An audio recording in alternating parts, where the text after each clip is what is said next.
ఈరోజు విజయవాడ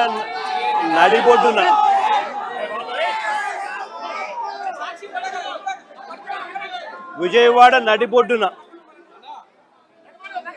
అంటే రాష్ట్రానికి హెడ్ క్వార్టర్స్, ఇక్కడ నుంచి కూతవేటు దూరంలోనే ముఖ్యమంత్రి గారి నివాసం, ఇక్కడే డీజీపీ కార్యాలయం,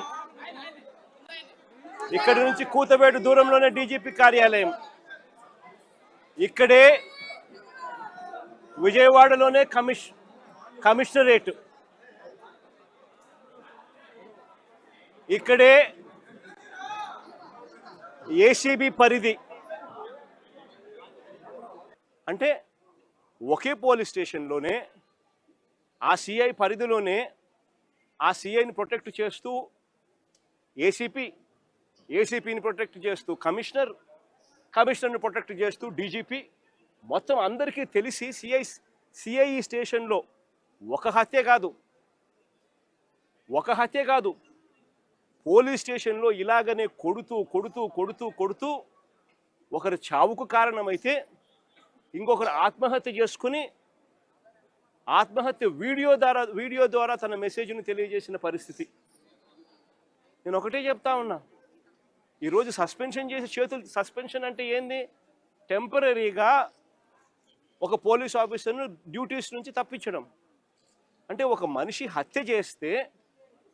హత్య చేసిన ఆ మనిషి కొట్టి గోరులు పీకి రకరకాల చిత్రహింసలు పెట్టి చివరికి హత్య చేస్తే మనిషిని నువ్వేం చేస్తా ఉన్నావు? శిక్ష కేవలం టెంపరీగా తన డ్యూటీ నుంచి సస్పెండ్ చేస్తూ ఉన్నారు. ఇదే చేయాల్సింది. అది కూడా ఇంత పెద్ద ఇష్యూ అయి బయటకు వచ్చిన తర్వాతనే మీకు చేయాలన్న కనీసం ఆలోచన వచ్చింది. ఇది బయటికి రాకపోయినంటే అది కూడా ఆలోచన కూడా వచ్చేది కాదు. ఒకవైపున ఇంత హేయమైన కార్యక్రమం జరిగింది అని అంటే ఆ సిఐని, ఆ బాధితుడైన ఏసీపీని, ఆ బాధ్యులైన కమిషనర్ను, వీళ్ళందరినీ డీజీపీ వరకు కూడా మర్డర్ కేసు ఛార్జ్ చేసి స్టేషన్లలో పెట్టాల్సింది పోయి కేవలం ఒక సిఐని టెంపరీగా సస్పెన్షన్.